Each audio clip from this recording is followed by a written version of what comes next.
लगे छी अपने सबके मिथिला संस्कार पर स्वागत करे छी। केचुआ के बड़ महत्व है मधुश्रावणी में, नाग पंचमी में बिना केचुआ के पूजा नहीं होइए। जिनका अपने सब कहे छी बिन्नी पोटली और केचुआ होय छे, में नाग देवता केचुआल रहे छथिन, में हीरा मोती जवाहर लोग बांध के दै छे। तो केचुआ के गीत दै छी। केचुआ के गीत मधुश्रावणी में बड़ महत्वपूर्ण है। केचुआ के बेरग सुहाबे गेले आलसाए गे भरला सोहागा केचुआ लेल कौचो राय गे भरला सोहागा केचुआ लेल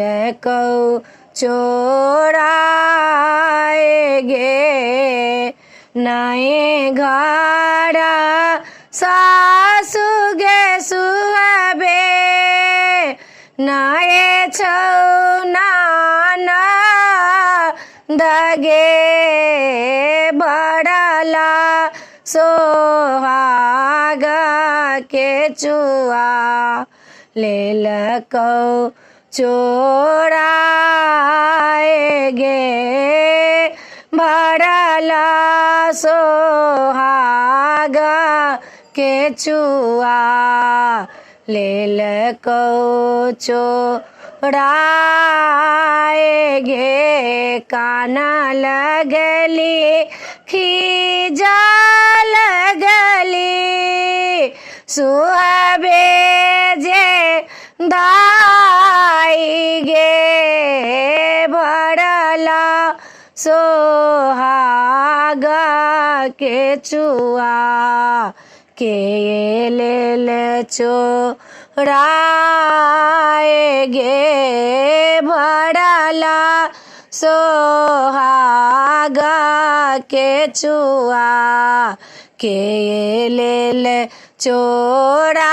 चोराए गे जुनी कानू जुनी खीजू सुहाबे जे दाई हे फूल भी चेरा खल केचुआ भरला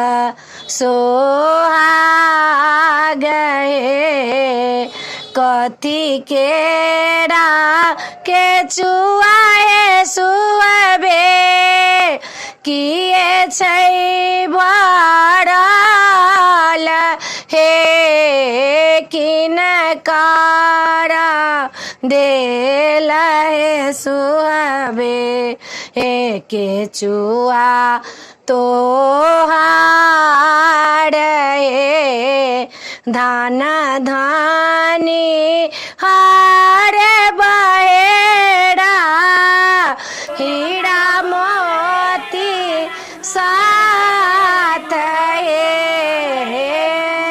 दुईबा सुपारी सिंदूर मोहरा भरल हे दुईबा सुपारी सिंदूर मोहरा भरल हे केचुआ के बेड़ा सुहाबे गेलियाला साए हे भरला सोहागा केचुआ लेलनी चोराए हे लाले रंगा केचुआ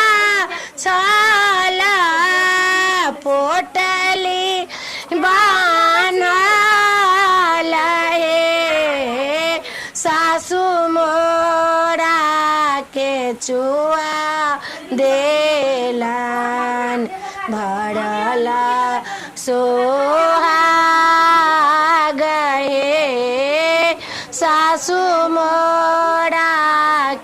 केचुआ देलन भरला सोहाग हे केचुआ के बेर हे सुअबे गेलियाला साए भरला सोहाग केचुआ लेलनी चोराए।